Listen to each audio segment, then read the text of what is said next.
চারটে কথা তার সম্পর্কে এবং তার দলের সম্পর্কে বলবো।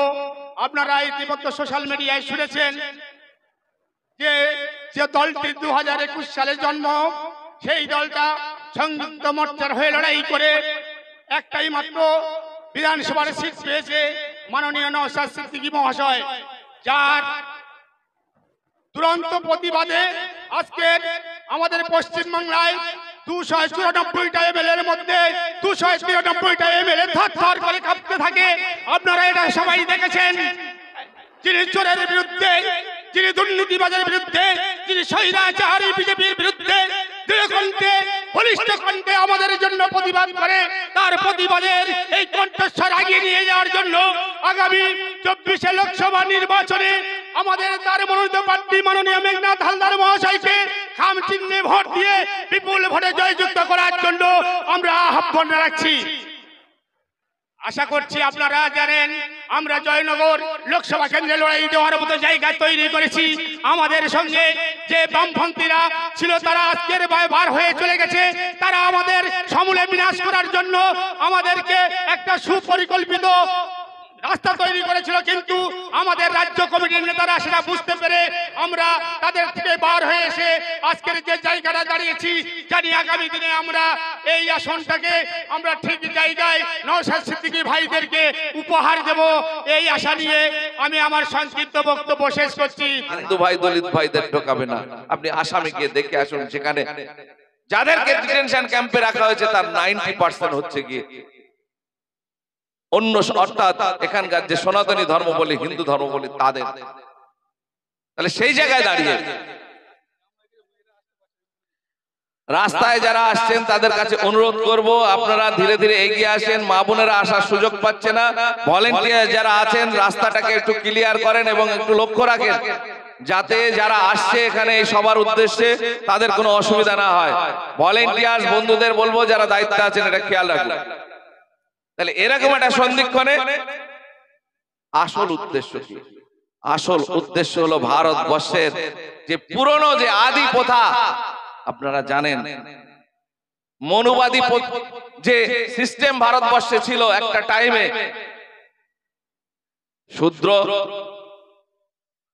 তার হচ্ছে সব থেকে নিচু স্তরে, ব্রাহ্মণ, ক্ষত্রিয়, বৈশ্য, শূদ্র, সবার মাথার উপরে ব্রাহ্মণ থাকবে, ক্ষত্রিয় দেশ রক্ষার কাজে থাকবে, বৈশ্যরা ব্যবসা বাণিজ্য করবে, আর 90% মানুষ যারা সাধারণ তারা হবে শূদ্র, তারা হবে সেবক। এই সম্প্রদায়গুলোকে তারা সেবা করবে, তাদের কোনো অধিকার থাকবে না। গরু ছাগলের মতো তাদেরকে খামার বাড়িতে রাখা হবে। এই যে পুরনো দিনের যে হিস্ট্রি, পুরনো দিনের যে কালচার, সেটা ভারতবর্ষে বর্তমানে অন্য পথে লাগু করার চেষ্টা করছে। অর্থাৎ যারা বেনাগরিক হবে তাদেরকে ডিটেনশন ক্যাম্পে গরু ছাগলের মতো রাখা হবে। একবেলা খেতে পাবে না, দুবেলা খেতে খাবে না।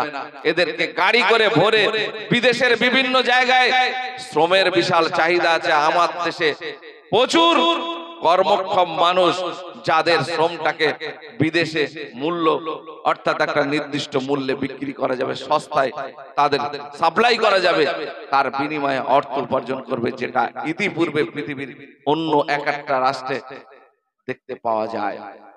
সুতরাং এই লড়াই যদি আপনি মন থেকে না লড়েন, এই বিষয়গুলো যদি আপনি বুঝতে না পারেন, আপনি যদি এখনো ঘুমিয়ে থাকেন, আপনার ঘুম কেউ ভাঙাতে পারবে না। আপনার ডিটেনশন ক্যাম্পে গিয়ে আপনার ঘুমটা ভাঙবে। এই যে বিজেপিকে যদি আপনি সেন্ট্রাল থেকে না হটাতে পারেন, একটার পর একটা মন্দির আর মসজিদের নামে লড়াই বাজিয়ে দিচ্ছে, সরকারি টাকায়, সাধারণ জনগণের টাকায় মন্দির বানাচ্ছে। আমাদের দেশের রাজ্যে যারা ক্ষমতায় আছে তারা কি কোনো অংশে কম? তারা দীঘাতে কি মন্দির বানাচ্ছে? রাম মন্দির নয়, হনুমান মন্দির আপনার দীঘাতে বানাচ্ছে। দেশের সরকার বানাচ্ছে রাম মন্দির অযোধ্যাতে। আমার রাজ্যের মুখ্যমন্ত্রী দীঘাতে আপনার আমার সম্পদ, হাজার হাজার লক্ষ লক্ষ টাকার সম্পদকে একোয়ার করে সেখানে জগন্নাথ মন্দির বানাচ্ছে। কোন অংশে কম নয়, একে অপরের পরিপূরক।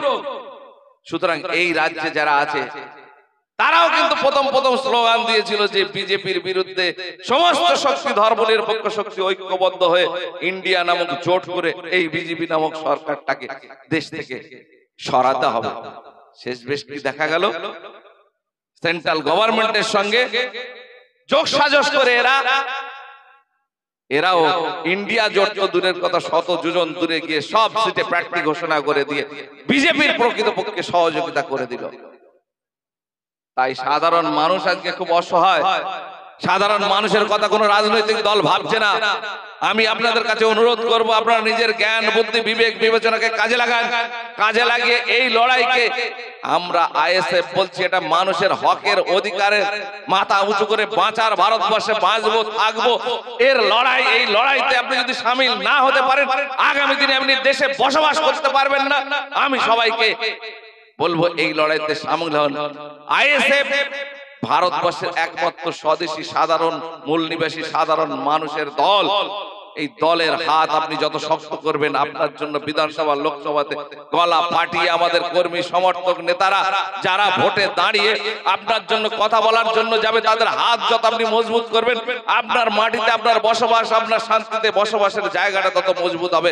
আপনারা দেখতে পাচ্ছেন যে আমাদের রাজ্যের একটা বিধানসভায় একটা এমএলএ কিভাবে প্রতিনিয়ত আমার আপনার আশা সাধারণ অসহায় গরিব মানুষের জন্য গলা ফাটিয়ে চিৎকার করছে, যেটা ইতিপূর্বে সংবিধান শপথ নিয়ে যারা বিধানসভা বা লোকসভাতে যেত, আজ পর্যন্ত আমাদের নজরে নেই যে এরকম একজন এমএলএ প্রতিনিয়ত গরিব অসহায় মানুষের জন্য গলা ফাটিয়ে চিৎকার করছে এবং গোটা ভারতবর্ষ তথা পশ্চিমবঙ্গের মানুষ যাকে এক কথায় চিনতে পারছে যে গরিব মানুষের মুচিয়া, গরিব মানুষের কণ্ঠ হিসাবে প্রতিবাদ করছে। তাই তো আজকে দলে দলে মানুষ এত রোদ্দুর হলেও গাঁটির পয়সা খরচা করে নওশাদ সিদ্দিকী যেখানে যাচ্ছে সেখানে গিয়ে হাজির হচ্ছে। কারণ মানুষ ভরসা করছে, আস্থা রাখছে যে এরকম একজন ব্যক্তিকে আমরা সামনে পেয়েছি যাকে আঁকড়ে ধরে আগামী দিনে বাঁচা যায়। তাই বলছি, সেই বাঁচা মরার হাতকে আপনার শক্ত করতে হবে, আপনি যাতে ভালোভাবে শান্তিতে বসবাস করতে পারেন, আপনার অধিকার আপনি পেতে পারেন, সেই লড়াইতে সামিল হবেন। এই কথা বলে আগামী দিনে জয়নগর লোকসভা কেন্দ্রে আমাদের প্রার্থী মেঘনাথ হালদার মহাশয়কে লোকসভায় গিয়ে আপনার হকের কথা যাতে বুক চিতিয়ে বলতে পারে, তার হাতকে মজবুত করবেন। আগামী ভোটে ভোট দিয়ে তাকে জয়যুক্ত করবেন। এই আশা ভরসা রেখে সবাইকে সংগ্রামী অভিনন্দন, ভালোবাসা, শুভেচ্ছা জানিয়ে আমি আমার কথা শেষ করছি। ইনকলাব জিন্দাবাদ, আইএসএফ জিন্দাবাদ, আমাদের প্রিয় নেতা নওশাদ সিদ্দিকী জিন্দাবাদ। ধন্যবাদ। আইএসএফ জিন্দাবাদ, নওশাদ সিদ্দিকী জিন্দাবাদ, মাননীয় মালিক সাহেব জিন্দাবাদ।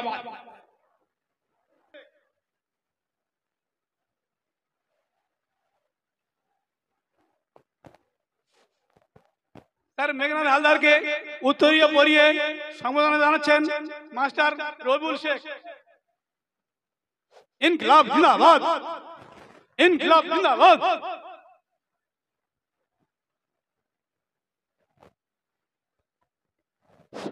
এরপর আমাদের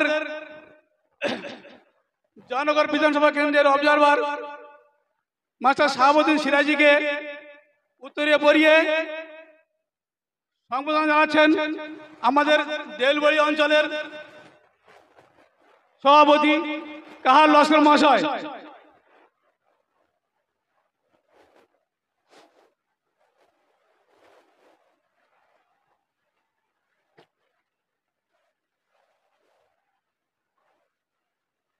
ওনাকে ব্যাস পরিয়ে সম্বোধনা জানাচ্ছেন আমাদের কাহার লস্কর মহাশয়।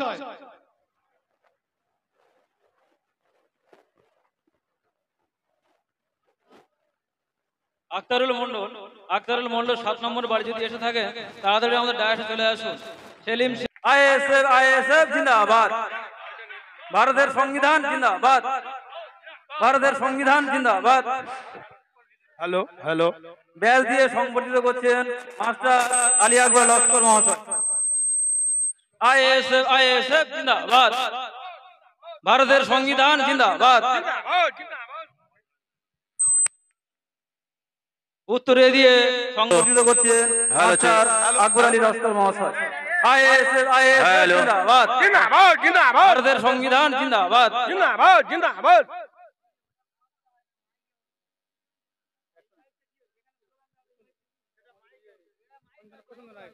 এরপর জয়নগর লোকসভা কেন্দ্রের কনভেনার প্রশান্ত নায়ক মহাশয়কে ব্যাস পরিয়ে ব্যাস এবং উত্তর দিয়ে সংবর্ধিত করছেন আমাদের কুলতলির কনভেনার মাস্টার শহীদুল ইসলাম মোল্লা মহাশয়। আইএসএফ জিন্দাবাদ, ভারতের সংবিধান জিন্দাবাদ। আইএসএফ জিন্দাবাদ, ভারতের সংবিধান জিন্দাবাদ, ইনকিলাব ইনকিলাব জিন্দাবাদ।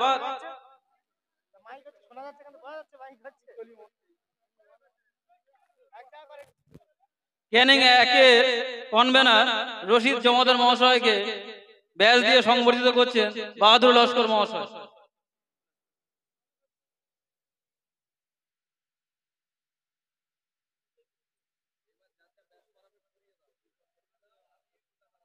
এখন আপনাদের সামনে মূল্যবান বক্তব্য দেবেন আইএসএফ এর দক্ষিণ 24 পরগনা জেলার সভাপতি মাননীয় আব্দুল মালিক মোল্লা মহাশয়।